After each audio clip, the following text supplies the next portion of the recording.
Meu nome é Fabiane Crispim, eu estou aqui pela Associação Brasileira de Psicomotricidade, capítulo Centro-Oeste. Nós estamos aqui com o vice-presidente, o Augusto é o nosso presidente, está aqui também. Hoje eu vou ficar com essa tarefa, né, de intermediar essa quarta mesa psicomotora e muito feliz por isso. Eu vou começar aqui uma audiodescrição, né, que é uma prática que a gente tem tomado e eu acho muito interessante, né? Eu sou uma mulher de meia idade, eu tenho uma estatura mediana, tenho um peso mediano, sou branca, cabelos loiros, eu gosto de falar já uns tantos brancos, né? Fazer jus. Eu estou usando uma camisa de mangas compridas, tem assim uma característica de oncinha, brincos pequenos, um batom rosa, é, e alguns anéis nas mãos. Estou aqui hoje para falar para vocês. Bem, nós estamos aqui à frente, né, do capítulo Centro-Oeste da Associação Brasileira de Psicomotricidade. Eu sou a vice-presidente, o Augusto Parra está aqui. Daqui a pouco eu passo a palavra para ele se apresentar. Sejam todos bem-vindos. O nosso intuito com essa associação, que já faz aí mais de 44 anos, né, das queridas precursoras que estiveram à frente desse trabalho, é poder divulgar, difundir a psicomotricidade, que é essa profissão tão maravilhosa que nós amamos. Eu sou pedagoga também, fiz a formação em psicomotricidade e depois fiz psicologia, né, sentindo assim essa necessidade de complementar. Hoje, a nossa associação tem uma vitória muito grande, né, que é a aprovação da lei do psicomotricista, que foi a 3 de janeiro de 2019, e essa luta não parou por aí. Nós aprovamos uma primeira lei, mas aprovamos um novo estatuto na ABP e estamos trabalhando firmemente aí com algumas PLs para a criação do nosso conselho. Então, assim, é um prazer estar participando dessa associação, estar como vice-presidente da associação do Centro-Oeste, para poder falar dessa profissão que a mim me encanta, né? É, Nesse momento também estou terminando meu mestrado, né, na UÉvora, em Portugal, e a pesquisa é exatamente sobre essa praxis psicomotora, nessa interlocução Portugal, Brasil e Itália. Nós representamos o Instituto do Mauro Vecchiato aqui no Brasil, e aí é uma grata surpresa estar com essas pessoas nessa mesa psicomotora. Quer falar um pouquinho, Augusto, antes de eu entrar no tema? Só dar boa noite, dizer que é um prazer, né, estarmos aqui trocando, aprendendo. É um prazer ver que a psicomotricidade tem feito cada vez mais eventos, que cada vez mais pessoas têm participado. Isso é sensacional, porque é o que a gente realmente almeja enquanto associação, é ter um grupo forte de profissionais para a gente poder representar essa profissão tão linda cada vez com mais potência, né? Então sejam todos bem-vindos, vamos ter uma linda noite, um lindo encontro. Muito bem, obrigada. Então, nós estamos aqui na quarta mesa psicomotora, né? Hashtag 4, como o Augusto gosta de falar, e foi uma ideia lá do Capítulo Sul, então a gente sempre agradece, eu acho que é tão legal a gente agradecer as boas ideias e a generosidade em compartilhar conosco, e que venham outros capítulos também, né, se juntando, nós somos muitos capítulos pelo Brasil, e o nosso tema hoje aqui é Crianças com TEA, perfil sensorial e a intervenção psicomotora. Nós convidamos 3 pessoas que trabalham nessa área, mas que têm conhecimentos e estão aplicando de forma diversa nesse momento, então vai ser assim um encontro curioso, interessante, não saia daqui, fique com a gente até o final. E aí, já pensando aqui, né, sobre esse tema, né, a nossa indagação se fala tanto sobre esse perfil sensorial, a gente sabe que é um assunto divulgado no Brasil, é um assunto que é um fenômeno mundial, né, o espectro do autismo, é uma coisa que a gente ainda está a pesquisar, né, esses graus de suporte, inclusive o perfil sensorial, quanto mais a gente pode criar alternativas de lidar com essa questão de forma mais adaptativa, para o bem-estar dessa pessoa, né? Para o bem-estar social também. Então, como é que a gente pode perceber essa criança e as questões, né, quanto ao seu funcionamento, esses comportamentos, às vezes, que são tão disruptivos, né, que às vezes a sociedade ainda não está familiarizada, então a gente fica também, como é que a gente faz essa interlocução de acolher essa criança que tem esse perfil hipersensorial ou hipo, enfim, mas como é que essa sociedade vai estar olhando para essa criança como é que ela pode entender. Então, a nossa função aqui também é conscientização, né? Conscientizar essa população de que a criança não está fazendo uma birra, né? Ela está realmente num momento mais disruptivo, a gente sabe, mas ela precisa ser acolhida nisso também. Então, essa questão toda depende de como a criança recebe esse ambiente, como isso é processado pelo cérebro e quais seriam essas respostas adaptativas, não só da criança ou da pessoa, mas da sociedade também, né? Que a gente possa acolher melhor isso. Então, eu vou começar aqui com a nossa primeira participante da mesa, Ariadna Pereira, bacharel em fisioterapia, graduada em educação física, especialização em fisioterapia neurofuncional, formação profissional em psicomotricidade aquática e escolar, né, pelo Instituto da nossa querida Josiane, especialista em atividades motoras e qualidade de vida, pós-graduação em gestão do trabalho pedagógico, docente na pós-graduação da Faculdade Inspirar de Curitiba e também agora no IESB, né, na nossa pós-graduação em parceria com o IESB, aqui no Centro-Oeste Brasília. É, atua no Centro Educacional de Audição e Linguagem, Centro Especializado de Reabilitação, e mestranda, né? E ela vai falar exatamente aí sobre o tópico da pesquisa dela. Seja muito bem-vinda, querida Ariadne. Boa noite, obrigada. Começo agradecendo o convite em poder falar de um tema que está mexendo muito comigo, porque eu tenho um carinho muito grande para esse tema, porque ele está coroando os meus mais de 20 anos de profissão e cuidando de pessoas. E também sou muito grata porque, em um dado momento, eu conheci a Josiane Bueno e consegui respostas com uma formação profissional em psicomotricidade que fez uma mudança muito grande, tanto no meu fazer profissional quanto na minha vida pessoal também. Em relação ao tema, eu tenho muito carinho e me sinto muito honrada em poder falar um pouquinho sobre as questões que envolvem o perfil sensorial, que tanto impactam as crianças com transtorno do espectro autista. Quando eu penso em criança, a primeira palavra que me vem é movimento. Movimento é uma palavra forte que representa, no meu momento de observação, a pulsão de vida dessa criança, onde ela está ali espontaneamente, no seu movimento livre, no seu brincar livre, mostrando os seus desejos, as suas angústias, comunicando numa explosão simbólica sobre o que ela mais precisa, o que ela sente. Esse momento representa, então, está representado no seu comportamento. Esse comportamento subjetivo, desadaptado, muitas das vezes, e impacta muito nas relações que ela tem. No ambiente, com as outras pessoas, com ela mesma, com os objetos. E o principal é saber ter paciência para poder observar o que esse corpo, nesse movimento, está contando. Quanto mais essa criança experimenta o mundo, o que está ao seu redor, mais enriquecido fica o seu movimento, o seu processo de aprendizagem e desenvolvimento. E o psicomotricista, ele está o tempo todo interpretando e significando essas expressões durante o seu processo de intervenção.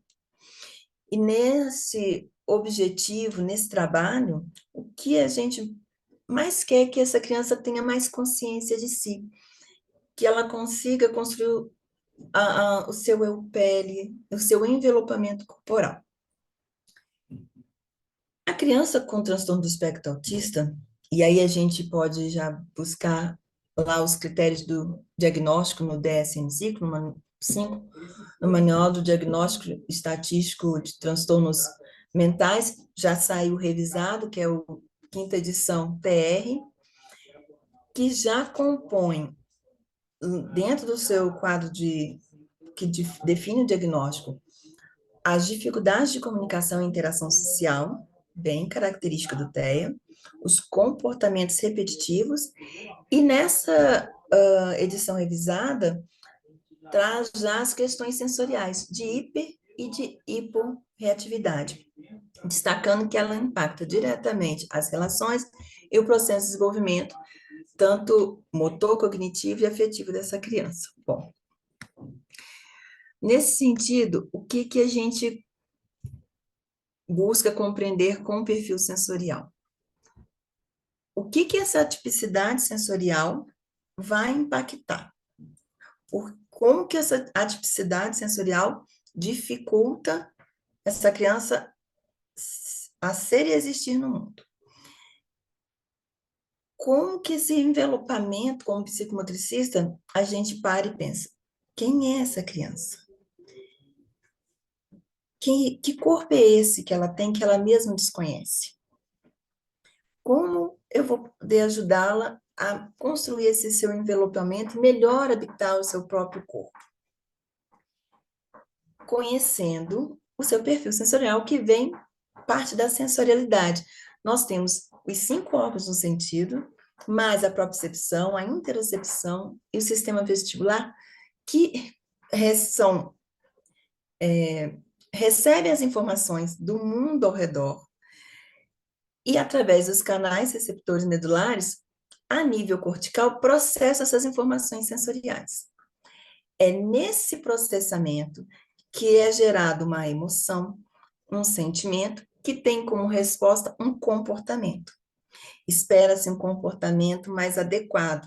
Isso acontece desde os primeiros momentos de vida do bebê, que a mãe chega, dá um cheirinho, dá um afago, vai dando marcas e vai construindo essa memória afetiva, vai ajudando essa criança no seu processo de desenvolvimento desde esses primeiros momentos. E ali começa uma identidade sensorial, uma forma de personalizar a forma de ser e de existir dessa criança, dentro desse diálogo tônico. O que acontece no transtorno do espectro autista é que, de alguma maneira, essas redes sinápticas não funcionam adequadamente. Então, esse processamento se dá de uma forma inadequada e resulta num comportamento desadaptado ou atípico. Mas essa criança tem uma característica única. Ela tem a sua forma de ser. Então, quando nós conhecemos esse conjunto de interferências que impactam no processamento, e sabendo que o sistema nervoso interpreta esses estímulos sensoriais, gera um comportamento que corresponde a uma alteração no padrão de processamento sensorial, nós temos ali um perfil. Um dos instrumentos que se pode utilizar para identificar esse perfil foi construído pela terapeuta ocupacional Wayne Dyer. É um kit de questionários que vai do nascimento até os 14 anos, passa pelo bebê, a criança pequena, a criança um pouquinho maior. Tem uma versão abreviada e uma versão para professores, que você pode aplicar pela escola. Então, pais e professores têm esse instrumento que vai trazer ali a frequência, vai informar a frequência com que esse comportamento atípico aparece e o quanto está impactando. E vai apresentar para nós um grupo de características específicas para cada criança. Então, ele é um modelo de padrão sensorial, dividido em 4 categorias, de acordo com a velocidade e com a intensidade de estímulo que essa criança recebe e transforma em resposta comportamental. Nós temos a criança exploradora. Essa criança é conhecida por buscar muito estímulo, por estar sempre muito ativa. Muitas vezes ela é confundida como uma criança hiperativa, mas ela busca estímulos para suprir as suas demandas sensoriais que ela percebe que precisa. E é mais, para alguns profissionais, pode ser mais fácil até identificar o que essa criança precisa, porque ela vai buscar meios, suporte, mediadores para suprir. Então, você consegue identificar quais são os materiais e os ambientes que ela usa para se autorregular. Um outro padrão é o padrão de criança observadora. Já são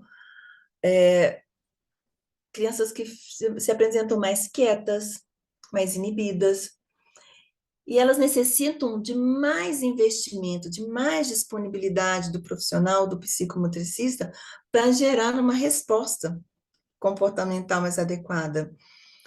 É ao contrário de uma criança, que é o terceiro padrão, sensível, onde ela recebe um impacto da luminosidade, de uma questão sonora, e você, como profissional, tem que observar o que está impactando essa criança. A comunicação dela está difícil, por quê? Porque a audição está deficitária, o ruído é muito intenso.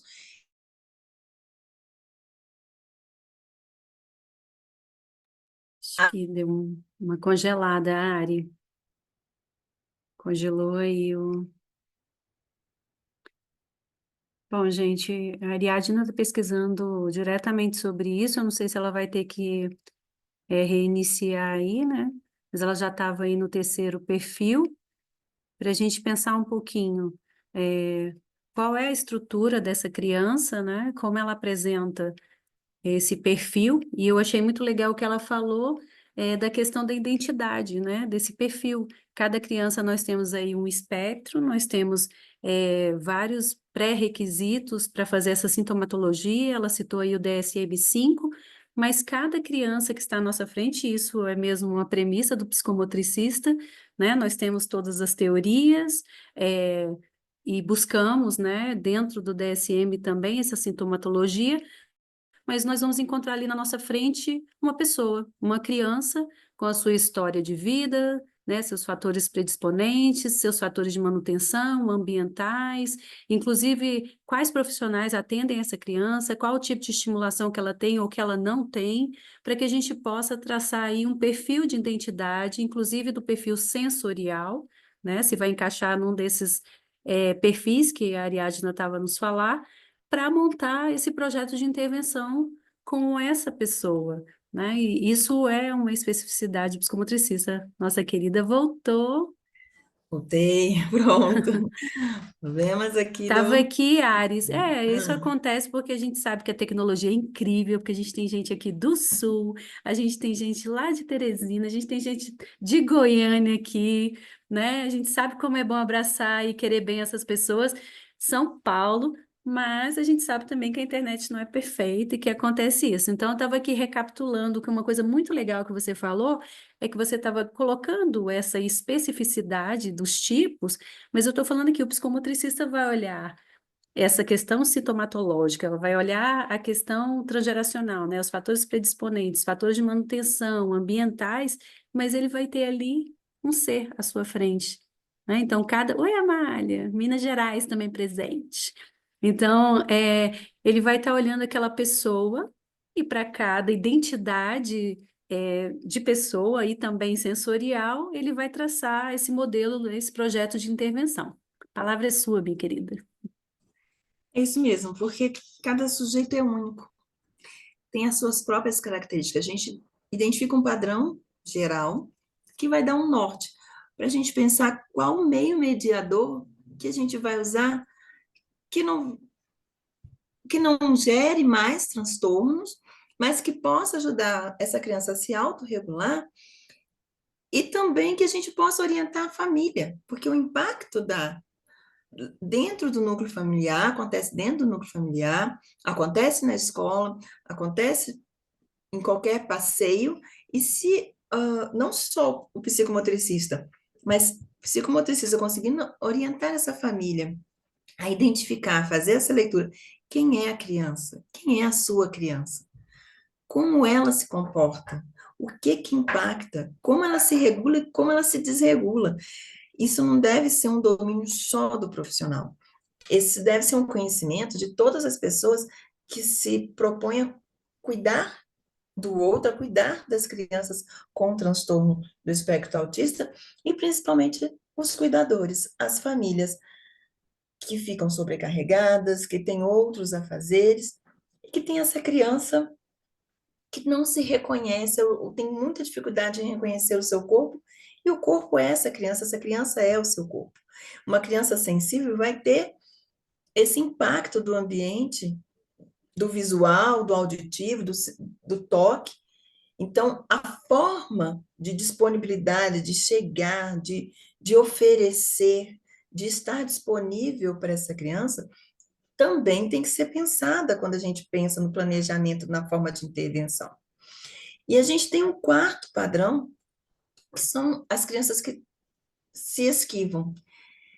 Essas crianças geralmente chegam sobrecarregadas de informações sensoriais. Elas recebem tanto e não sabem como trabalhar essas sensações, esses estímulos, que elas já estão no seu limite. Então, como que a gente consegue ajudar essa criança a melhorar essa fluidez desses estímulos, a filtrar isso tudo? A psicomotricidade, através do corpo, no corpo e pelo corpo, faz nessa relação que acontece entre eu e o outro, sabendo que tem outros instrumentos de avaliação psicomotora específica, mas sem conhecer o sujeito, sem conhecer aquele corpo, sem conhecer as características, respeitar as individualidades que a gente fala tanto, o nosso trabalho fica mais difícil. Então, se a gente tem um instrumento que permite conhecer essa criança, melhorar a nossa intervenção, saber como que a gente pode ajudar a melhorar essa resposta comportamental em vários ambientes, isso faz com que o nosso trabalho seja cada vez melhor. Esse processo evolutivo dessa criança seja melhor e ela possa habitar melhor o seu corpo, conhecer melhor a si mesmo, ter uma comunicação bilateral melhor, se adequar às respostas comportamentais no contexto em que ela estiver e não ser algo tão padronizado. É desse jeito fechado que você tem que se comportar. Os ambientes mudam o tempo todo. E a sensorialidade, ela é feita para flutuar. Tem dia que a gente está num ambiente claro e tá tudo bem, tem hora que essa luminosidade, o sol demais, a gente se incomoda, precisa de um óculos escuro. E assim são as crianças também dentro do espectro. Só que nós, muitas das vezes, já encontramos e adaptamos as nossas respostas e nos autorregulamos. Elas têm mais dificuldades. Então, quando a gente conhece o perfil, a gente pode melhor conduzir o nosso processo de intervenção. Muito bem, minha querida, muito bom. A gente vai ter um momentinho ali para questões no final, então anotem suas questões, né? Porque a mesa ainda vai rodar e a gente vai poder confluir mais. E é isso, eu penso que a palavra-chave aqui do que você trouxe hoje para a gente é esse ser, essa identidade dessa criança, né? Essa identidade. E esses fatores que estão em volta, né? Essa família, a sociedade de uma forma geral, não é só essa criança que precisa se adaptar, né? Nós todos precisamos dessa adaptação e desse conhecimento, e esse é o nosso intuito aqui também, é o objetivo da BP, trazer essa ciência, as nossas pesquisas, o que a gente tem feito da praxis, né? Tanto da prática como da teoria, mas também avisar a sociedade, falar sobre isso, né? Comunicar com a sociedade para que a gente possa realmente ter uma vida assim incluída, de inclusão, de tranquilidade. Uma coisa que você falou muito importante, que é da questão do psicomotricista, né, que é sempre olhar esse ser integral, e eu sei que todos os profissionais também vão olhar essa pessoa de forma integral, mas a nossa base teórica, a nossa praxis, a forma como a gente faz essa intervenção, vai trazer esse jogo espontâneo e também esse trabalho multidisciplinar, né? Nós não sabemos tudo, a gente precisa desse trabalho interdisciplinar, multidisciplinar com outros profissionais que vão trazer esses benefícios aí dessa, eu acho que o tópico seria consciência corporal, para além de só das atividades, é lógico que as avaliações vão nos apoiar muito, né, nesse momento de decisão, mas é esse perfil dessa criança dentro da família e do seu ecossistema. Muito bem, então aqui para a gente cumprir nos nossos tempos, eu vou convidar então o Felipe Guto, que é CEO da Psicotinha. Ele vai falar um pouco sobre a Psicotinha em Goiânia, o que que ele tem feito. A gente vê aqui nas mídias todo o movimento, inclusive não só dentro da instituição, mas nos parques, isso é muito legal. Ele é profissional de educação física, é licenciatura e bacharelado, especialista em psicomotricidade clínica e na relacional, especialista em neuropsicopedagogia clínica institucional, especialista em gestão de pessoas, membro do Conselho Científico da BP, a Ariadna também é, Ariadna da nossa diretoria aqui da BP Centro-Oeste. Gente, se eu esquecer de alguma coisa aí no currículo, seja importante, aí me ajuda aí. Mentor e líder de negócios, né? Ele está vendo aí que tem uma pergunta anotada, hein? Legal, a Shirley, eu gostei já ajudando aí, excelente. E atua há 10 anos com pessoas autistas. A palavra é sua, Felipe. Boa noite a todos. Muito obrigado pelo convite, Fabiane, Augusto, a todos aí da BP. Fico muito feliz e por poder compartilhar aqui a minha experiência, a minha prática, né? Estou há 10 anos trabalhando com pessoas autistas e dá para, como se diz aqui no goianês, dá para ter uma experiênciazinha aqui com os meninos. Eu quero começar com uma frase da Cíntia Leão, que ela diz: ensina-me de várias maneiras, pois assim sou capaz de aprender. Acredito que essa foi uma dos grandes segredos que eu encontrei trabalhando com autista e pude expressar a minha criatividade. Estão ouvindo? Eu pude expressar a minha criatividade, algumas habilidades que eu encontrei em mim mesmo, enquanto profissional, com os autistas. Comecei muito novo com os autistas, né? Eu tenho apenas 30 anos, comecei com 20 anos a trabalhar com autista. Eu era atleta de futebol, de repente entrei para a faculdade de educação física, 3 anos depois eu já estava nesse meio aí com os autistas. Então foi tudo muito rápido, tudo muito novo para mim, mas graças a Deus eu consegui ter um discernimento que era isso que eu queria para minha vida e segui a fundo aqui em Goiânia. Sou de Goiânia, né? Moro aqui, né, desde quando eu nasci, trabalho aqui. E atualmente, né, após 10 anos, após iniciar esse trabalho com os autistas, eu tenho uma clínica multidisciplinar aqui. Nós temos psicologia, psicomotricidade, terapia ocupacional, inclusive, né, grande área aqui, uma das áreas que a gente tem mais dificuldade de encontrar profissionais. Eu não sei se é só aqui em Goiânia, mas eu acho que isso é um fenômeno no Brasil inteiro. É o metro quadrado mais caro que tem, é o do terapeuta ocupacional, principalmente nessa área do autismo. Então, aqui na minha clínica, eu estou aqui agora, né, no meu escritório, nós temos esse trabalho multidisciplinar. Bom, primeira coisa, né, assim, vamos pensar em autismo. Eu acho que é muito válido a gente sempre lembrar, quando a gente fala de autismo, a gente está falando de um espectro, né, de fato, algo que não é palpável, que não é tangível, que não é concreto. Estou falando de um espectro de possibilidades, de características comportamentais, sensoriais, psicomotoras, de personalidade, temperamentos, que eu preciso ter um olhar bem peculiar, bem sensitivo para entender esse autista. Gostei muito da contribuição da Fabiane, quando ela diz, nós temos, né, os conceitos lá do DSM, nós temos os padrões de desenvolvimento motor, mas nós temos que olhar o indivíduo como ele é na singularidade dele.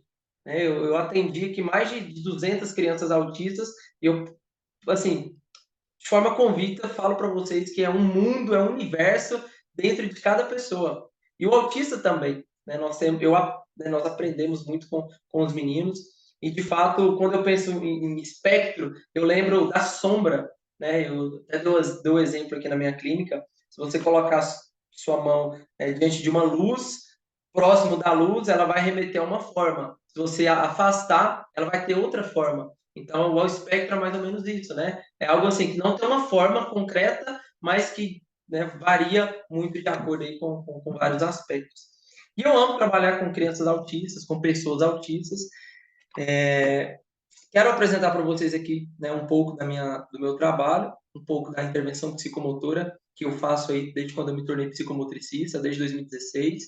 meu olhar mudou muito, assim, que eu formei em educação física, eu já fazia uma estimulação motora ali, mas quando eu fiz a formação em 2016, com prática, eu pensei, assim, eu falei, ah, tá, agora sim, eu entendi o que que é esse movimento para o autista, né? Não é meramente ali eu pegar a ampulheta de Galahu e pensar naqueles marcos ali. Eu tenho que olhar muito além de um desenvolvimento motor, né? Eu preciso considerar a parte cognitiva, a parte sensorial, e a parte que mais me chamou a atenção, de fato, foi a questão da afetividade, né? Como diz, né, a Núria Franti, é a mola propulsora das ações. Bom, deixa eu só sair um pouquinho aqui. Para a gente falar, né, do autismo, uma coisa que eu acredito, que eu vivencio muito aqui na minha clínica, é a questão do trabalho multidisciplinar. Eu vejo muito que existe meio que uma briga de ciências, né? Ah, a minha terapia é a melhor, a minha é mais importante, porque a minha é base, né, para fazer o tratamento. E a gente sabe aí que, né, que a terapia ABA é a mais é a que é a mais recomendada, né, pela ciência, pelos planos de saúde, enfim, pela ANS. Então aqui eu confesso para vocês que no início eu tinha dificuldades de lidar com a terapia ABA, né, tentar unir essas duas ciências, uma behaviorista, outra totalmente relacional, então era bem complicado para mim. Na verdade, até hoje, né, é algo um pouco, às vezes, ele difícil, mas eu penso que nós temos que sempre olhar nas possibilidades. Eu acho que possibilidade é a palavra dentro do autismo, né, para pessoas que vão trabalhar ali com crianças autistas, com pessoas autistas. Eu acho que a gente não pode ser ignorante e olhar só para o nosso próprio umbigo e defender, pronto, é a psicomotricidade que vai salvar o mundo. Eu acho que não é isso. Eu acho que a gente tem que compartilhar, né? Quem compartilha, multiplica. E se eu estou falando de um espectro, eu não sou o senhor da razão, eu não sou o dono da razão. Eu preciso entender que cada área tem uma linha de pensamento, né? um raciocínio. Uma coisa, né, dentro da nossa temática que eu achava que fazia, né, uns anos atrás, era a integração sensorial. Né? Aqui eu tenho um trabalho dentro da clínica e tenho um trabalho nos parques. Então eu achava que eu levando a criança para o parque, ali uma criança autista, porque ela tinha uma hipo ou uma hipersensibilidade sensorial, eu estava trabalhando nessa parte de integração sensorial. E, graças a Deus, rodeado de profissionais aí, eles puderam me orientar e dizer, Felipe, você não está fazendo uma integração sensorial, você está fazendo uma estimulação sensorial. Né? Uma estimulação sensorial é diferente de uma integração sensorial.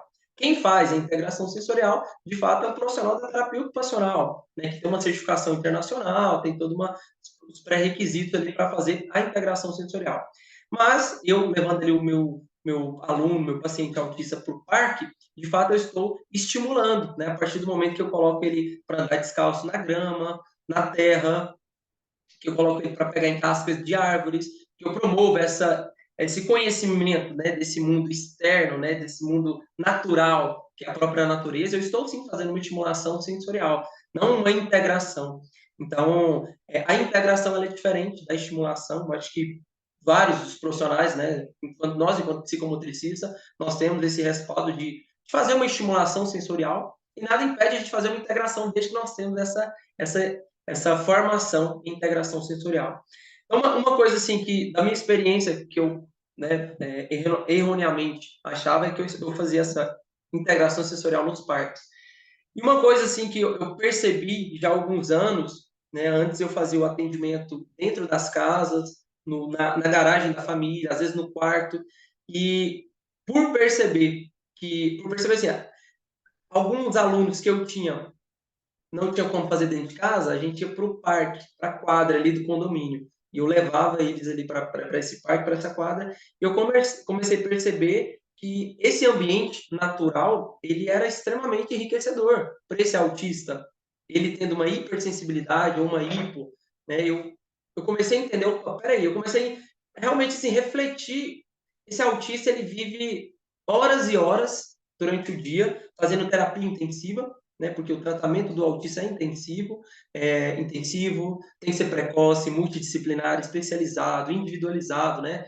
E eu comecei a refletir assim, poxa, se ele passa a maior parte do tempo dentro de um consultório fechado ali, em média 8 a 10 metros quadrados, num ambiente frio, no ar-condicionado, num piso frio, numa parede branca, é um padrão de estímulo, né? Ele sai ali da TO, ele vai para psicologia, ele vem para psicopedagogia, ele vai para fonoaudiologia, então o consultório, o ambiente, né, toda essa questão estrutural espacial tem um padrão, né? Então eu comecei a perceber que eu deveria levar os meus alunos autistas todos para o parque, porque lá eu ia dar um estímulo diferente.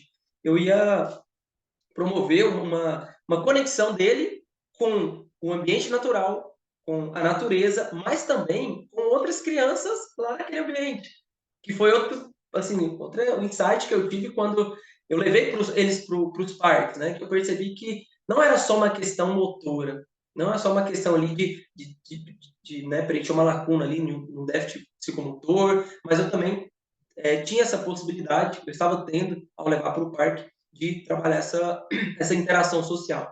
Então foi aí, mais ou menos ali de 2018 para 2019, que eu comecei a levar esses alunos autistas para o ambiente natural e promover, de fato, uma estimulação sensorial, uma interação com outras pessoas e, de fato, uma saúde, né? Porque estava ali pegando sol, uma vitamina D, um ar mais fresco, onde tinha uma ventilação maior, uma oxigenação maior, né, através das próprias árvores e gramas, uma descarga elétrica também, né, ao pisar na grama, descalço ali. Então, eu mudei minha prática, assim, totalmente.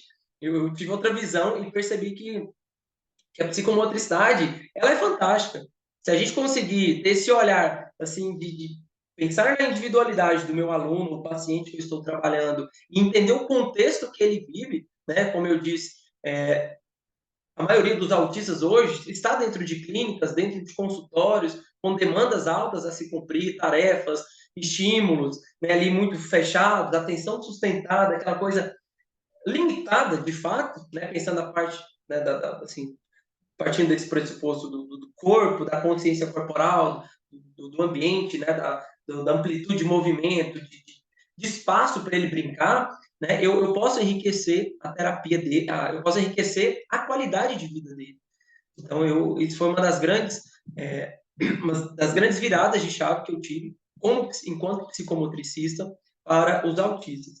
Então, eu penso que sempre trabalhar com autista é a gente, primeiramente, e eu acho que é a própria psicomotricidade que faz isso com a gente, né? É a gente se reinventar, é a gente pensar na nossa ação, pensar na nossa prática, ter uma empatia, pensar no contexto do meu paciente, o que ele vive, o que ele faz lá fora, e com muito amor, com muito conhecimento, entregar as ferramentas que ele precisa.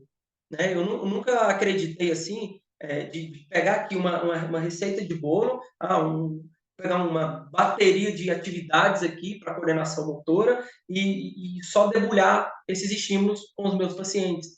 Eu sempre pensei, sempre acredito muito nisso, que eu preciso ser genuinamente interessado naquele paciente. É nele.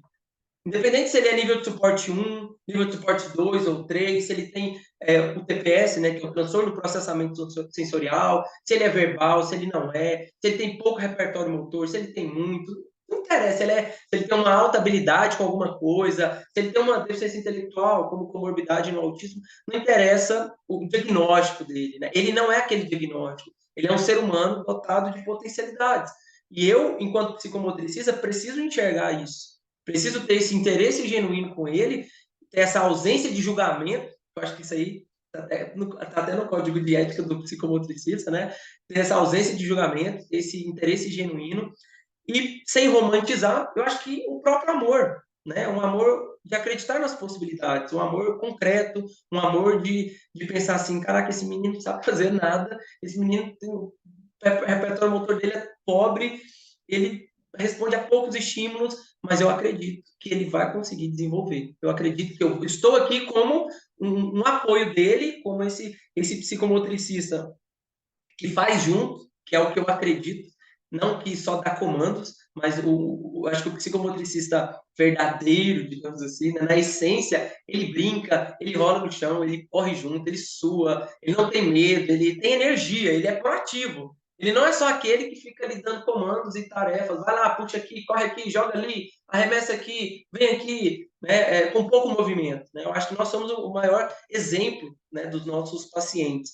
E os autistas, né, como nós sabemos, eles têm muitas, a própria Fabiana falou isso na fala da Ariadna, um repertório, desculpa, uma consciência corporal muito pobre, muito pobre. Acho que isso aí é a grande, assim, dos elementos psicomotores, que na verdade é o resumo de todos, né? A consciência corporal do autista, ela é muito pobre, ela é muito deficitária. Eu acho que é a grande, tanto na questão de nomear partes do corpo, né? E tanto na questão intrínseca, assim, eu consigo me entender o meu corpo, né? Eu sou pesado, eu sou magro, eu tenho muitas amplitudes, meu cabelo é liso, eu consigo correr rápido, tudo, né? Do meu próprio autoconhecimento, o autista ele tem muita dificuldade. Eu vejo isso assim, eu vi muito isso durante os 8 anos atendendo na prática e durante esses 2 anos agora supervisionando a minha equipe, liderando outros profissionais também. Realmente é um ponto de muita atenção que nós da psicomotricidade precisamos ter com os autistas. Eu também penso que nós temos que respeitar, né, puxando a minha fala inicial, respeitar as outras terapias, né? Assim, acho que sempre bom a gente trazer a nossa ciência, né, a psicomotricidade, para somar, não para competir. Ah, porque eu falo por experiência própria, eu era muito cabeça dura no início com a aba, né? Ah, porque vocês estão aí adestrando o menino, aquela coisa assim, aquela coisa rígida. E eu estava sendo rígido, falando que o outro era rígido. Então seria assim, meio que contraditório. Então, eu penso que não adianta, é assim, é somar para multiplicar. Tá bom, ali dentro da análise do comportamento, eu sei que é de uma forma que em algumas coisas eu não concordo, tudo bem, mas o que está trabalhando ali dentro de um brincar funcional que eu posso agregar com a psicomotricidade? O que nós podemos trabalhar em comum acordo para potencializar esse desenvolvimento? Porque, assim, eu estou do lado de cá enquanto empresário, dono de clínica, eu consigo ver os dois lados, os psicomotricistas da minha equipe, os analistas do comportamento, os pais que exigem uma coisa, o plano de saúde que vem com os critérios da ANS, então eu consigo ver cada um assim, atacando para um lado, né? E o que a ciência diz sobre tudo isso, né? Sobre o tratamento do autista? Ele tem que ser precoce por conta da neuroplasticidade, que todos nós sabemos, né? A plasticidade neural, a capacidade de aprender, de adaptar e readaptar o tempo todo aos estímulos. Ele tem que ser intensivo, né? Uma vez na semana não é o suficiente. Realmente são muitas horas por semana. Né? Eu pego um laudo aqui de um paciente meu, ele tem 40 horas semanais de terapia. Ele tem 30 horas semanais de terapia, dividida com ABA, psicomotricidade, psicopedagogia, terapia ocupacional, fonoaudiologia. É um combo. Né? O menino trabalha mais que a gente. Então é o que? 5 horas, uma terapia atrás da outra. Mas é o que a ciência diz, é o que a ANS, os planos de saúde, né, os médicos, os pediatras prescrevem e a gente segue. E ele tem que ser multidisciplinar, é onde entra essa questão que eu chamei a atenção. Então, se ele é multidisciplinar, eu não posso jamais, enquanto psicomotricista, achar que é a minha terapia que vai salvar esse autista. Eu jamais vou curar o autismo, até porque o autismo não tem cura. É um dos grandes mitos, né, que a gente meio que quer quebrar com esse preconceito de o autista vou curar o autismo. Isso não existe, né? O autismo é uma condição neurológica. Ele é um jeito de ser. Então não tem como eu curar esse autismo. Quer falar alguma Felipe, coisa? Pode falar.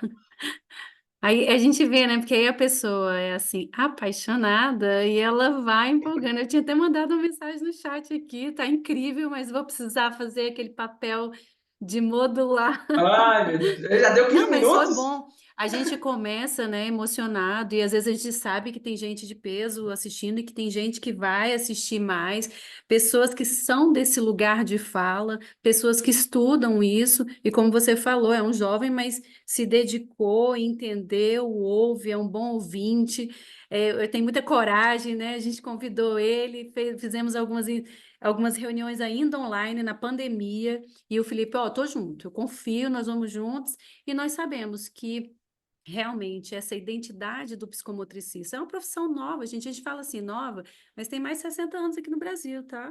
Uma profissão que, dos primórdios, a gente tem aí quase 100 anos de quando começou a se pensar que tínhamos ali uma ciência diferente, uma praxis diferente, um olhar diferente sobre essa profissão. Então, aqui no país já tem 60 anos, nós temos a BP para provar isso, né? E as pessoas que vieram antes, mas agora a gente tem uma lei, que é incrível também, viu, gente? Muitos países não têm ainda a lei, já tem a ciência acontecendo dentro das instituições, mas nós temos aqui a lei, temos a ciência também acontecendo em várias instituições, colegas que trabalham com alguma vertente metodológica mais específica do brincar, né, fora, ou dessa questão epistemológica da educação. Então, tem coisas incríveis acontecendo no Brasil e é assim que tem que ser, porque nós somos milhões, né? Nosso tamanho é continental. A gente está lá em Portugal estudando, Portugal tem para ir menos de 11 milhões de pessoas.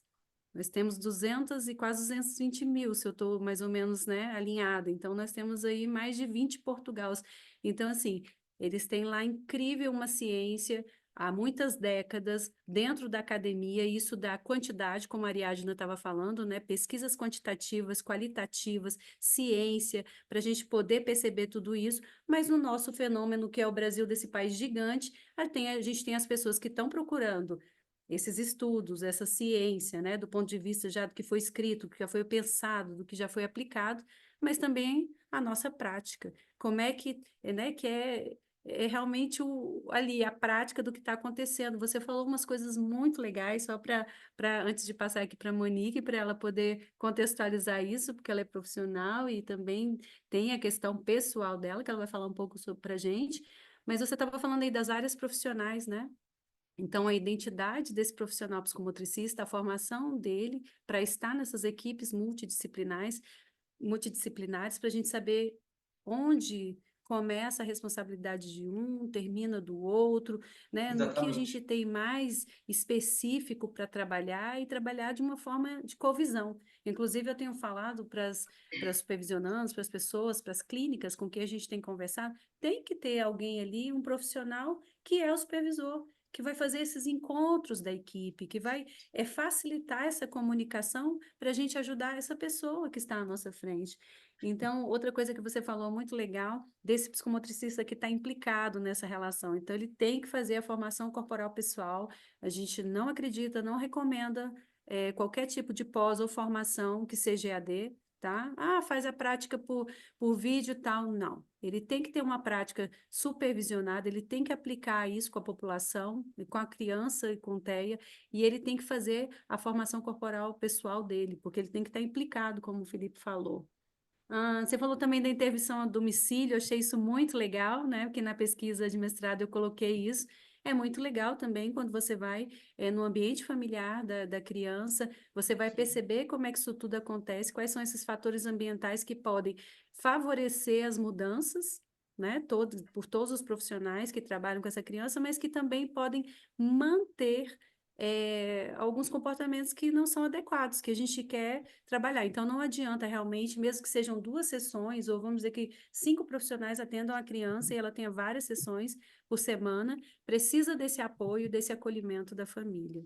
E até a gente foi convidado para fazer aqui uma entrevista na Rádio Justiça, a gente vai colocar em nosso perfil de Instagram, falando sobre isso, né? Porque nós tivemos aí uma decisão de número ilimitado de sessões para que o psicomotricista possa atuar. Então, isso foi uma decisão favorável. Eu posso colocar aqui o link, né, da notícia aqui no chat também.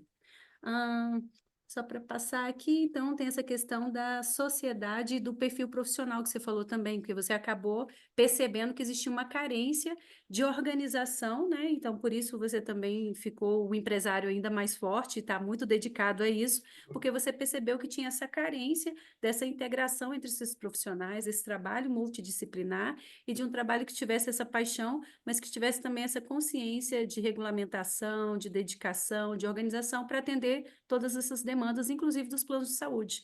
Nós temos aí, né, a justiça, essa decisão que eu estou falando é muito importante para a nossa categoria enquanto psicomotricista, mas também a decisão é da família, do profissional e do próprio dono do negócio, né? Que precisa saber esse saber técnico, que precisa planejar, mas também precisa estar de acordo com a legislação, né? E com a demanda da família. Não é fácil, é muita coisa, né? Então, Felipe, Muita coisa. já tem muita pergunta aí aparecendo, eu vou passar agora para a Monique e a Tá. gente fica aqui para Obrigado. poder responder mais. Obrigada pela sua fala. Então, Monique Camada é pedagoga montessoriana, psicomotricista, neuropsicopedagoga, coach especialista em educação inclusiva e professora de musicalização, e tem experiência em atendimentos individuais, desenvolvimento de times e empresas, palestras para educadores, docência em cursos de pós-graduação e autoria de livros didáticos, né, do sistema de ensino PH. Inclusive, é professora também na nossa pós. É criadora de conteúdo sobre autismo para a Unifesp, Centro Especializado em TEA, ligado ao Departamento de Psiquiatria da Universidade Federal de São Paulo. Fundadora e coordenadora do Espaço Movimento Interdisciplinar, que inclusive tem um trabalho aí ativo nas mídias sociais. Eu super admiro, um dia eu chego lá, né? E ela já colocou o Instagram aqui, eu vou colocar os Instagrams no chat, viu, Felipe? Se você puder me mandar o seu, eu já coloco tudo no chat aqui. Monique, a palavra é com você.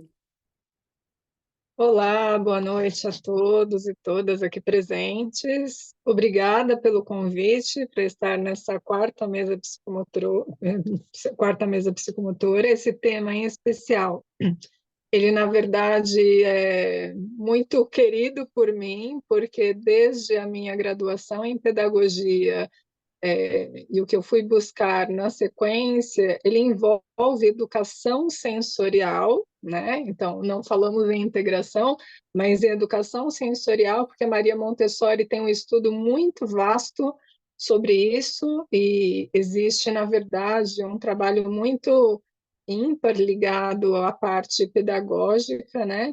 O que me atrai muito.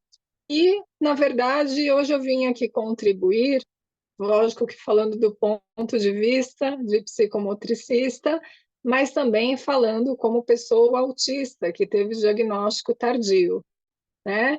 Essas crianças que vocês falaram, né, Ariadna e Felipe, essas crianças, elas crescem, né? E é isso, a gente precisa, na verdade, entender quem é esse sujeito psicomotor, quem é esse sujeito que se movimenta, que sente, que faz, como ele se comunica, quais são as dificuldades, quais são as potencialidades, né? Porque dentro do nosso papel, enquanto psicomotricistas, a gente está sempre antenado e olhando para tudo. Vim trazer algumas contribuições aqui, e aí primeiro colocando ali assim, não é simples falar sobre esses perfis sensoriais que a Ariadna trouxe, né?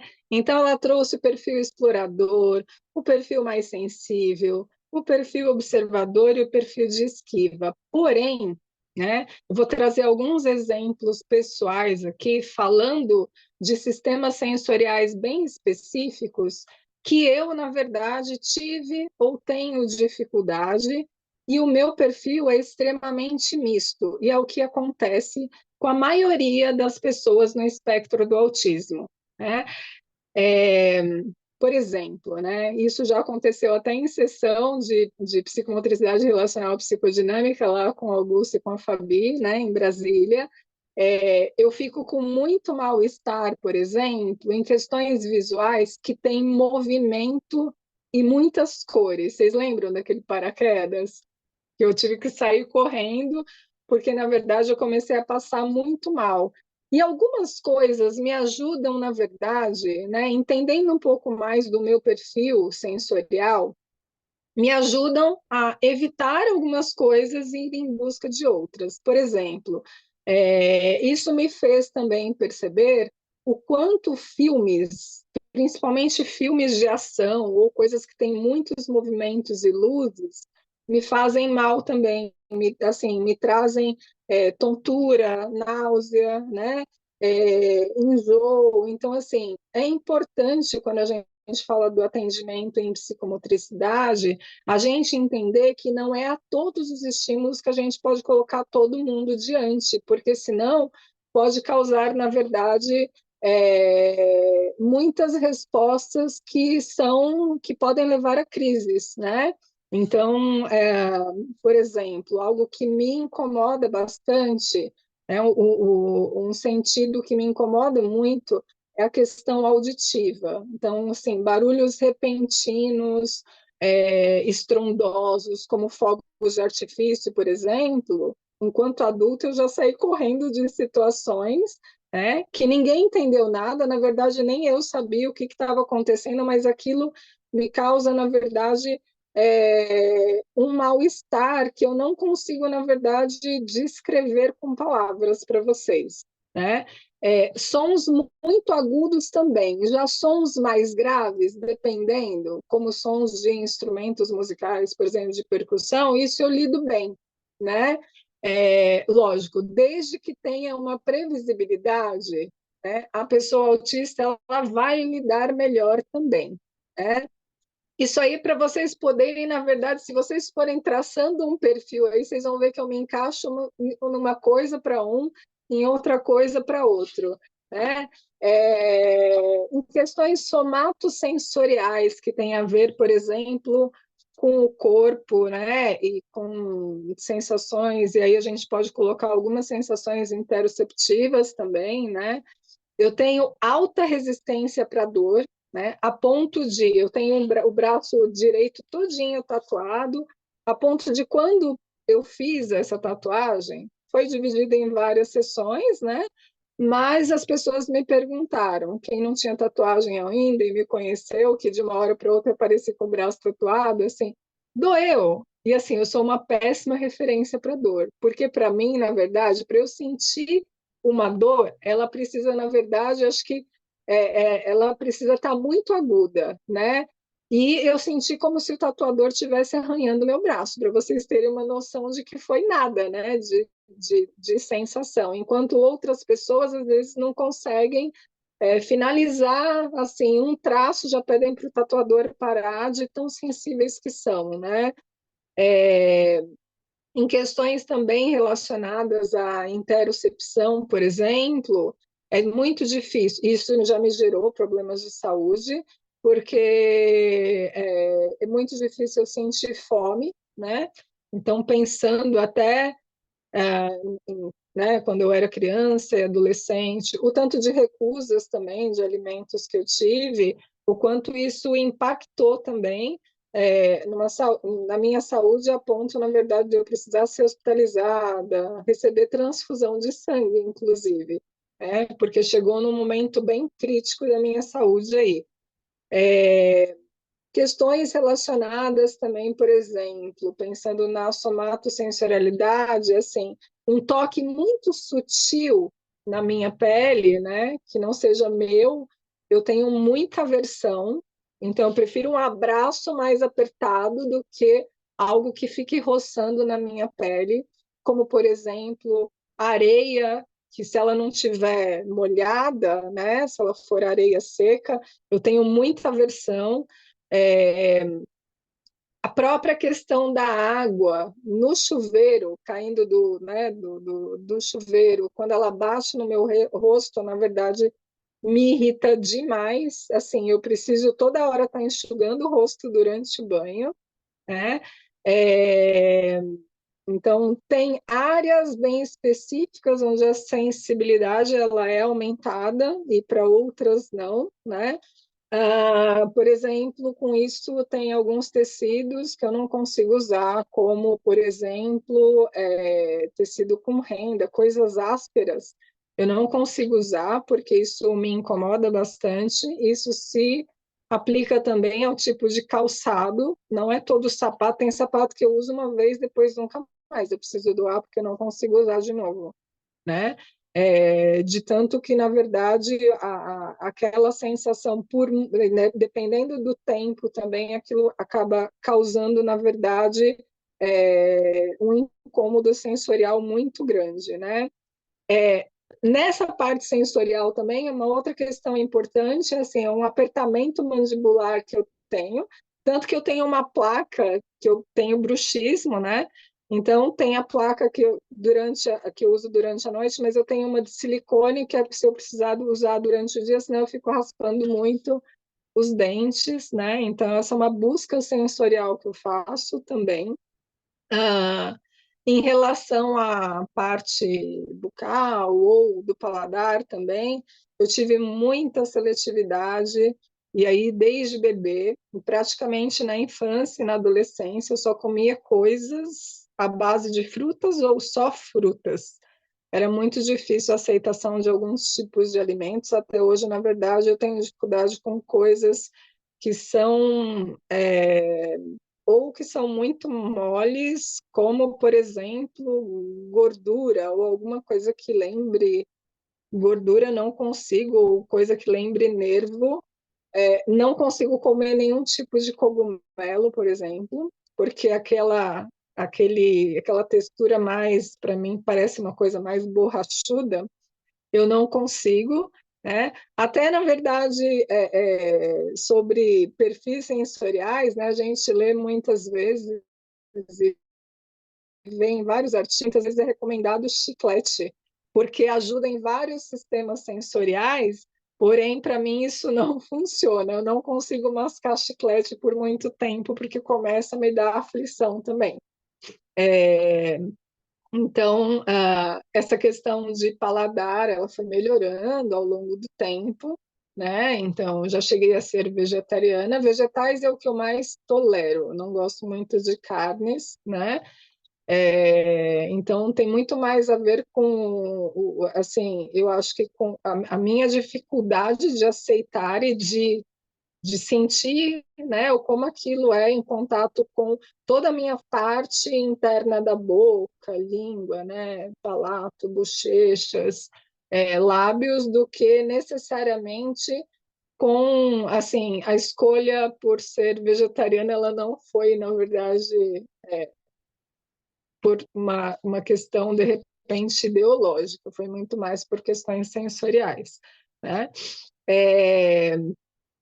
Que mais? Questões vestibulares, por exemplo, né, relacionada ao equilíbrio. Eu sempre busquei muitas coisas com balanços, giros, rotações no próprio eixo. Então, eu lembro que quando eu era criança tinha, sabe, poste de telefone, que era bem fininho, tinha instalado assim na frente das casas. Eu lembro que eu subia naquilo, ia até em cima e descia girando, né? E os adultos, lógico, ficavam doidos ali, ficavam, quando algum adulto vizinho via, eu ia correndo chamar minha mãe, né?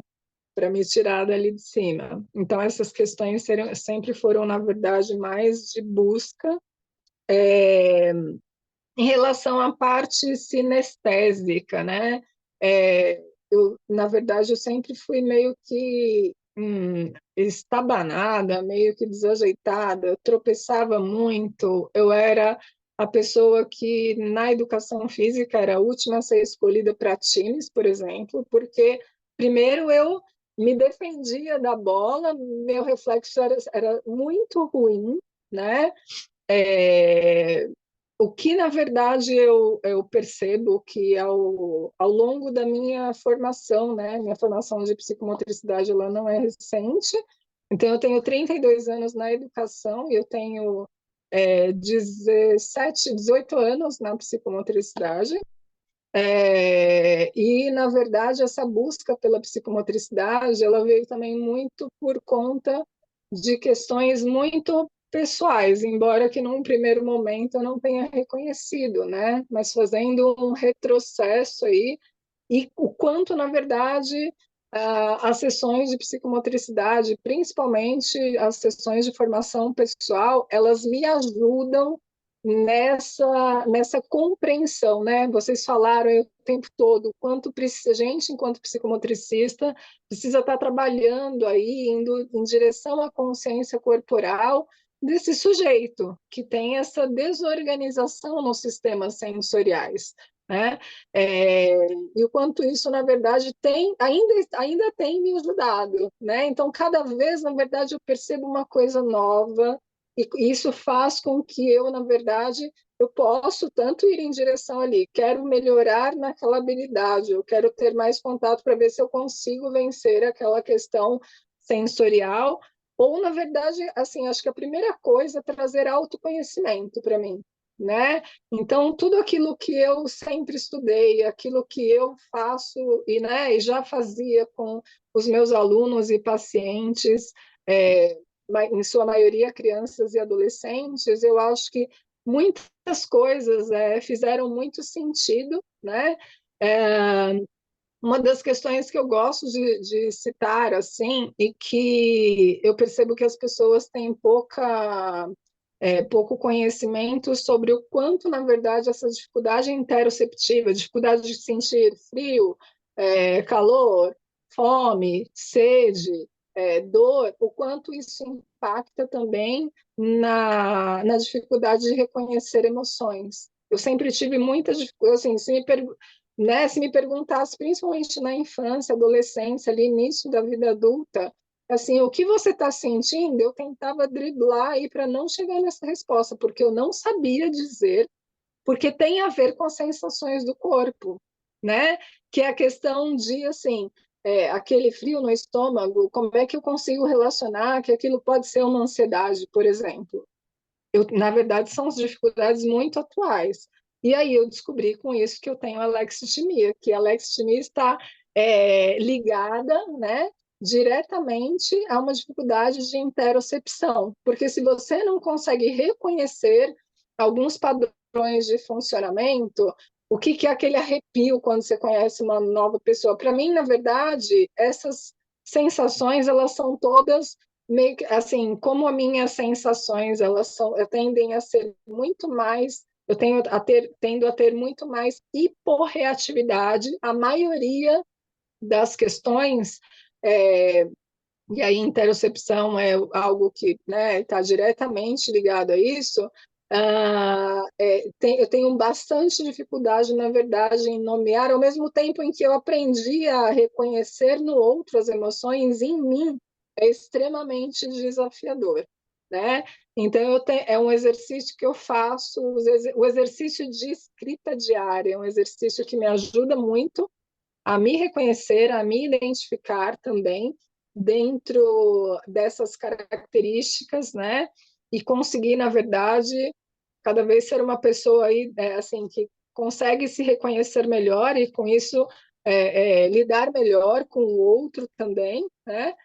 E eu tenho algumas estratégias que me ajudam também em algumas questões sensoriais, né? Por exemplo, para as questões auditivas, eu nunca deixo de usar meu fone com cancelamento ativo de ruído, porque ele meio que filtra muitos sons, né? Ele tem um botãozinho que você liga e ele, na verdade, inverte a curva do som, o que entraria, na verdade, como estímulo positivo, ele inverte e pouca coisa, na verdade, você consegue conversar, por exemplo, usando esse fone.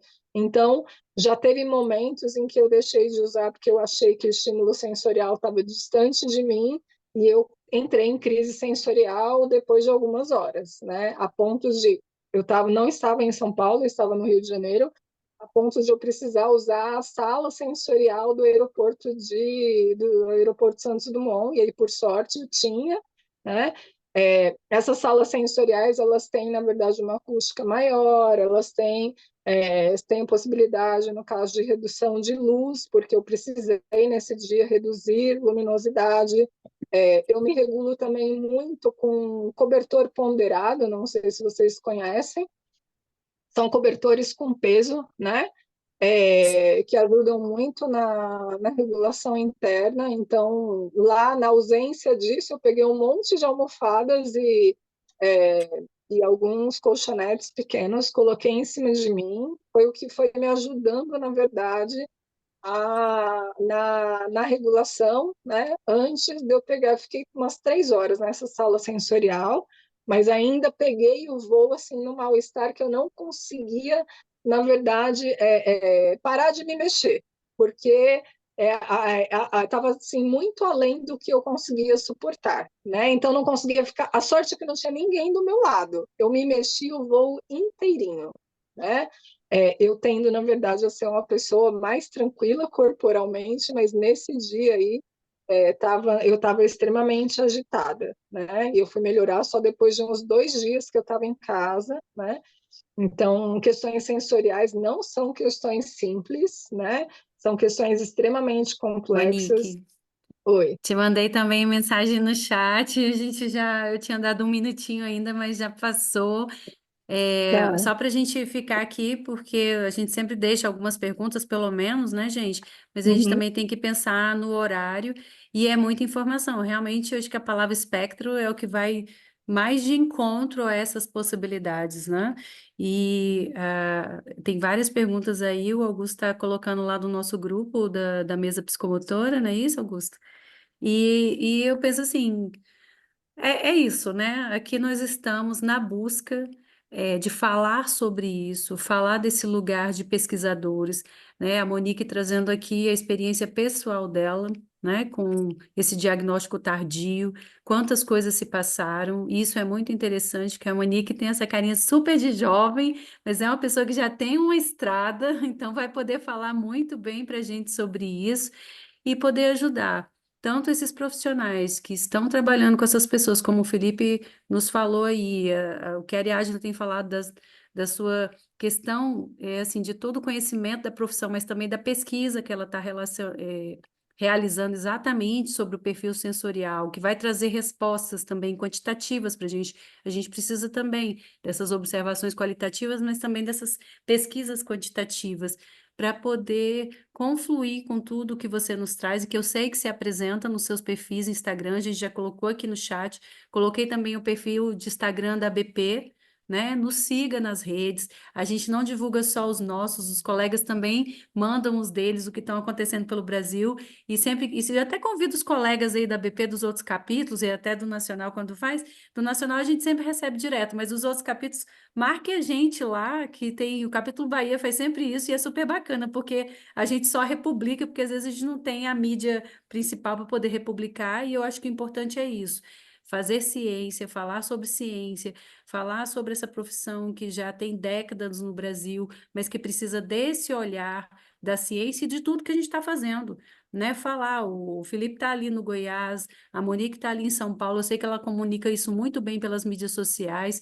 O trabalho com a ABP é um trabalho voluntário, né? Então é importante a gente destacar isso também. Então a gente está precisando aqui no Centro-Oeste e nos outros estados de mais pessoas para corroborarem aqui com o nosso trabalho. É um trabalho de dedicação e o número faz diferença, né? Quanto mais pessoas nós temos na associação de forma ativa, participativa, a gente está com a PL, duas PLs, né, para serem votadas, nós precisamos de assinatura, e essas assinaturas não só dos psicomotricistas, dos profissionais, mas de toda a família, aquela família também que foi beneficiada por um atendimento de um psicomotricista e que quer ver esse atendimento sendo ampliado e quer ver essas questões, inclusive jurídicas, andando. A gente está trabalhando aí para a criação do conselho, né? Todo aquele que quiser trabalhar e falar da psicomotricidade com ética, com profissionalismo, é super bem-vindo. Nós temos algumas questões também que são de cunho de entendimento científico, né, e também de entendimento da lei, né, do Ministério da Educação, mas também da base da nossa formação, né? Nós que estamos aqui, que passamos por essa formação, que tem esse berço, principalmente ali na França, na Europa, e nós sabemos de todo esse desenvolvimento dessa formação aqui no Brasil, a gente tem que primar por essa formação ética, né? Tem um quantitativo estabelecido pelo MEC, mas nós sabemos, e eu vou falar porque isso é uma coisa que tem me incomodado muito esse mês, não existe formação de psicomotricista online. Por favor, gente. Stefano abriu a câmera. Obrigada, Stefano. É tão bom quando a gente vê o rosto, gente, dessa interlocução psicocorporal. Então, assim, não existe formação de psicomotricista online, tá? Após essa grande base, mas procurem as especificidades de formação para cada faixa etária, para cada queixa, para cada população. O Felipe trouxe aí a questão, né, do atendimento a domicílio, esse atendimento fora do espaço terapêutico no consultório, né? Mas esse psicomotricista precisa estar estruturado mesmo para dar conta disso. É incrível o resultado, mas a gente precisa dessa formação. Monique, você quer só fechar alguma coisinha para a gente já ir para as perguntas? Não, pode ir para as perguntas. Tá, Augusto, você tem essas perguntas aí monitoradas?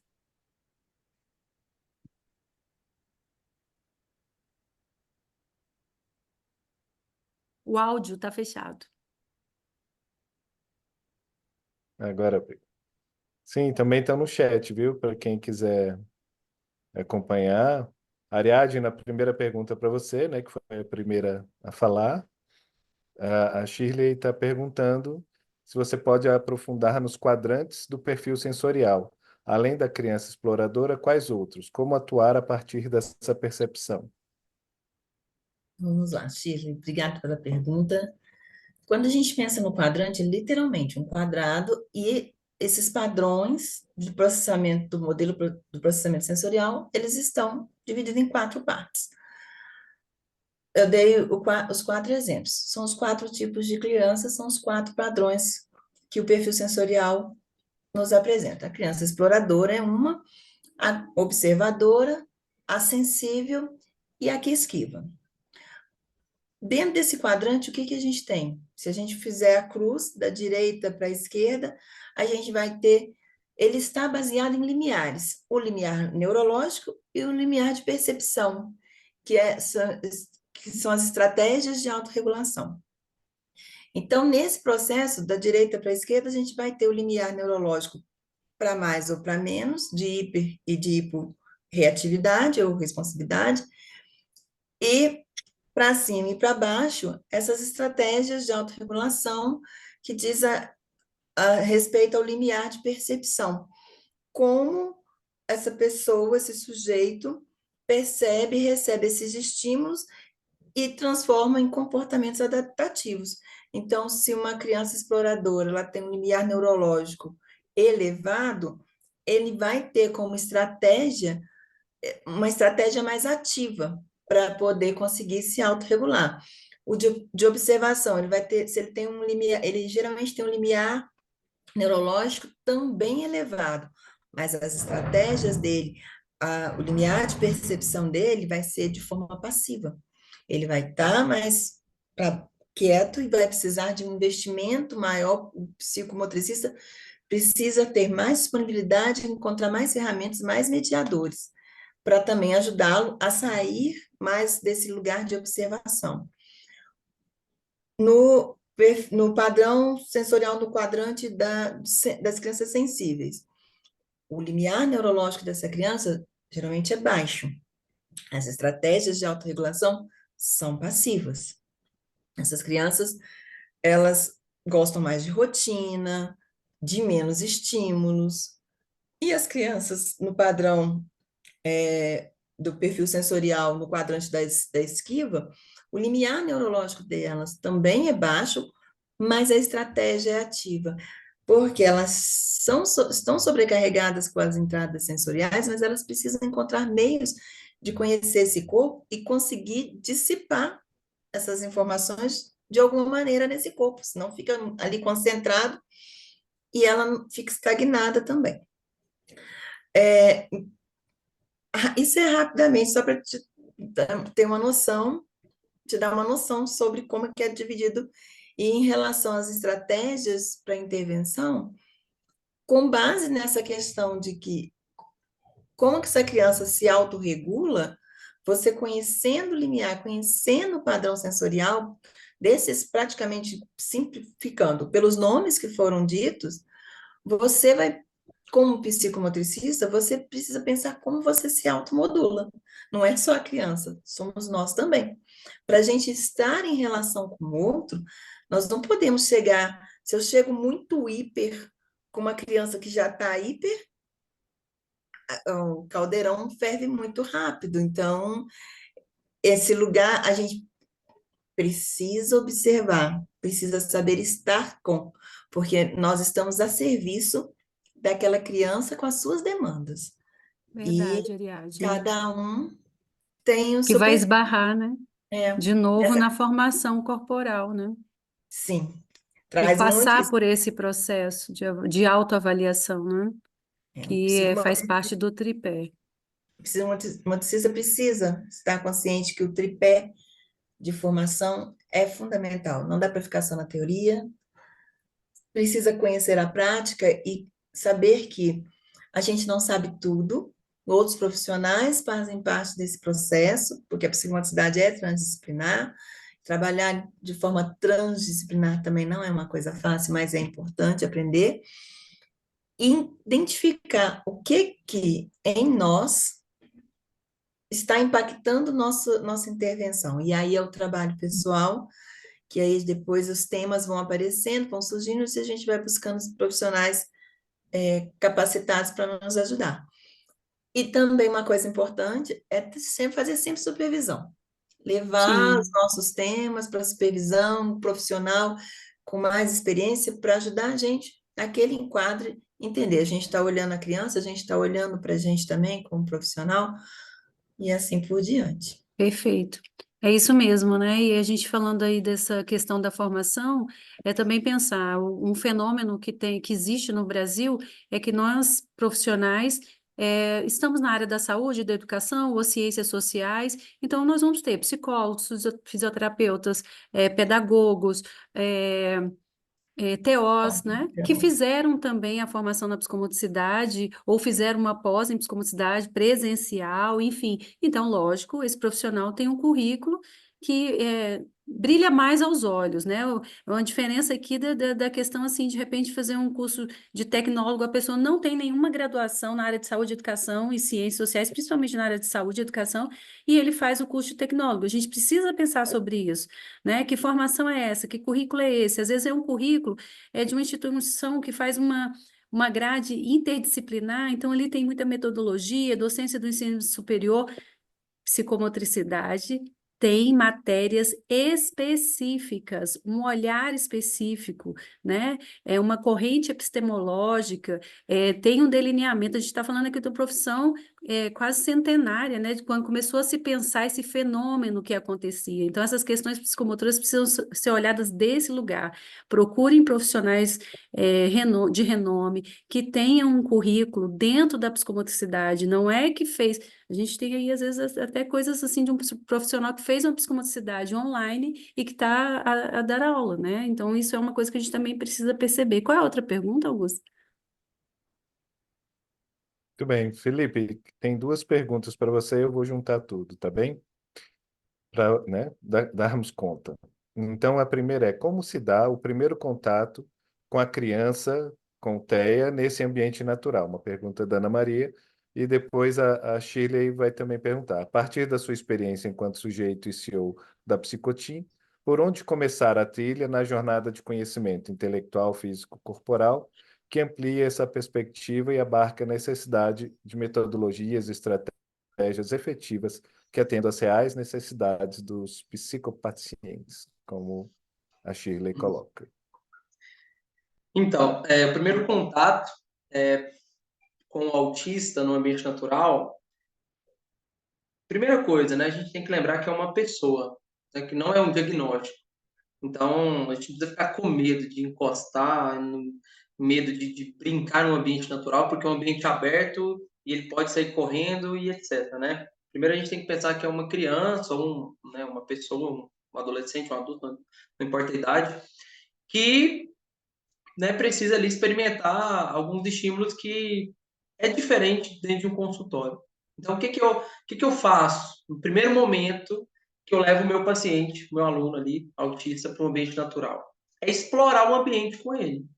Então, é deixar de forma bem livre e espontânea mesmo, ele caminhar pela grama, ele subir em alguma plataforma, subir e descer escadas que tiver, pegar na mão dele, dar uma ajuda física, ir conduzindo ele também, caso ele não tenha interesse nenhum, é mostrar esse ambiente concreto para ele, né? Mostrar a espessura de cada uma barra fixa que tiver ali numa pracinha, né? Sentar na grama, na terra, então de forma bem leve, bem sutil também, sem muito assim, vamos pegar aqui, já passar a mão aqui, pegar a casca da árvore, sem muita ansiedade, né? É uma coisa que flui, que acontece, sem muita ansiedade, assim, de querer que ele experimente tudo ali no primeiro momento. Então, o primeiro contato é explorar o ambiente natural, falar um pouco menos, né? Eu gosto sempre é mais no diálogo tônico ali mesmo, né? Não ficar dando comando, olha aqui, pega aqui, puxa aqui, vamos ali agora, vamos ali. É ficar mais calado, é conduzir ele, é deixar ele se expressar. E como, né, não é nenhuma sessão que ele vai aprender tudo, a gente tem que sempre olhar esse indivíduo autista numa intervenção a longo prazo. Então, a gente sempre faz esse comparativo, essa avaliação e reavaliação a cada 6 meses. Então, onde ali a gente pode, numa reavaliação após 6 meses, escrever de forma qualitativa como que foi essa experiência dele no ambiente natural. Então, o primeiro contato é essa. A segunda pergunta, a partir da minha experiência enquanto sujeito, vou ler aqui de novo, porque foi bem grande, viu, Augusto? A partir da sua experiência enquanto sujeito e CEO da Psicotim, por onde começar a trilhar na jornada de conhecimento intelectual e físico, corporal, que amplia essa perspectiva e abarque necessidade latente de metodologias e estratégias efetivas que atendam às reais necessidades dos psicopacientes. Bom, duas coisas aqui que, assim, é extremamente importante. O primeiro ponto, autoconhecimento. Eu acho que todo mundo deveria investir em autoconhecimento. A psicomotricidade ajuda muito a gente nisso, né, na própria formação, mas eu acho que entender como você funciona, o seu temperamento, o seu perfil comportamental, ter uma terapia para você, né, uma terapeuta psicólogo, psicólogo que vai te acompanhar, eu acho que esse é o primeiro ponto, porque para trabalhar com o público autista, TDAH, autismo seletivo, síndrome de Down, enfim, né, as neurodiversidades, os neurodivergentes, eu acho que a gente tem que ter um olhar muito maduro e que transcende a nossa prática. A gente tem que pensar, isso é na minha visão, tá? A gente tem que pensar que eu estou deixando um legado com aquele paciente, eu vou deixar um legado. Então, é preciso ter muito autoconhecimento, ter maturidade, pensar, eu falo muito isso no meu perfil no Instagram, inclusive falei hoje, né? É servir, é pensar assim, eu estou aqui para servir, eu estou como psicomotricista para servir os meus pacientes. Né? No fim das contas, a terapia não é sobre o psicomotricista, é sobre o paciente. Né? Eu acho que, em primeiro lugar, é ter essa consciência madura de que eu preciso entender o meu papel, eu preciso me entender, e aí se eu tiver aquele pensamento, é porque eu até gosto de usar esse termo, se eu for muito egocêntrico, se eu tiver aquela vaidade acadêmica, de tudo gira em torno de mim, eu acho que a gente perde muito. Eu acho que, em primeiro lugar, é ter esse autoconhecimento que não é sobre mim, é sobre o outro, é sobre quem eu estou servindo, é sobre esse autista, esse neurodivergente. E, em segundo lugar, que é o que a Fabiane falou aqui muitas vezes, é realmente investir numa formação pessoal, investir num curso prático, com supervisão, não é nada de ficar só em teoria, online, essas coisas que de fato não oferece nada para a gente. Fica aquela coisa ali muito subjetiva, interpretativa, mas você não vivencia. Né? A formação pessoal é muito importante, o psicomotricista ele precisa que também faz parte desse autoconhecimento, ele precisa se entender, ele precisa entender as suas questões, seus conflitos internos, os seus desejos, suas emoções, saber administrar bem isso, ter inteligência emocional para poder aplicar uma psicomotricidade. Esses dois pontos, para mim, é o mais importante. Ter autoconhecimento, de forma madura, e, em segundo lugar, investir numa formação pessoal. Você até lembrou, porque a Monique citou, né? Ela falou do relato dela e é incrível, né? Porque a gente está falando disso agora muito mais facilmente, mas imagina a época, quantas dificuldades ela passou que poderiam ter sido minimizadas tanto para ela quanto para a família e para o próprio ambiente escolar, para a sociedade, né? Que às vezes queria apoiar. Ela falou da alexitimia, né? Que é uma coisa que precisa ser melhor falada e precisa da sintomatologia para o diagnóstico. Então, isso tudo corrobora e a gente precisa de todos os profissionais, inclusive as equipes médicas, né? Que encaminham. A gente recebe queixa da equipe médica, da escola, recebe a queixa do pai, mas eu sempre convido. E a queixa da criança que está à nossa frente? Qual é a queixa dela? Essa é a primeira que precisa ser ouvida para estabelecer essa aliança terapêutica de qualidade com esse rapport. E aí sim, eu concordo com você, Felipe, essa experimentação, mas também esse autoconhecimento. Autoconhecimento é tudo. O Juan Mila já fala, tem um artigo do livro dele que ele já fala, e minha própria orientadora falou na nossa primeira mesa psicomotora, né? Fazer esse processo de psicoterapia, buscar esse autoconhecimento, saber quem você é, a lexitimia, como é que isso funciona, né? Traçar esse perfil. Então, pensar sempre nesse tripé formativo aí, né? Nessa prática profissional supervisionada, a Josiane até reforçou aí no nosso chat, essa formação corporal pessoal que vai ter exatamente, vai até de encontro ao nosso jogo. O Dr. Mauro Vecchiato escreve no livro dele, eu adoro essa frase, que é que a criança, quando brinca, conta a sua história. Nós também, adultos, né? Então, reconhecer, reintegrar, buscar esse prazer do brincar dentro da gente. Essa criança está dentro de nós temos um repertório vivencial do brincar, mas a gente precisa reativar isso na formação do psicomotricista para estar linkado direto com essa criança que já é um ser brincante, que para ele é muito fácil, né? Eu queria só repetir, gente, porque a gente está colocando no chat, mas de repente a gente põe no Instagram lá também, o Instagram da BP, tá? abp.psicomotricidade.centro-oeste. Muito importante a gente estar conectado com a associação que preconiza e que trabalha por essa profissão do psicomotricista. Tem mais uma pergunta para Monique, não tem, Augusto? Isso mesmo. Eu vou botar duas, porque uma da Maria pergunta, Monique, qual o modelo do seu fone e abafador?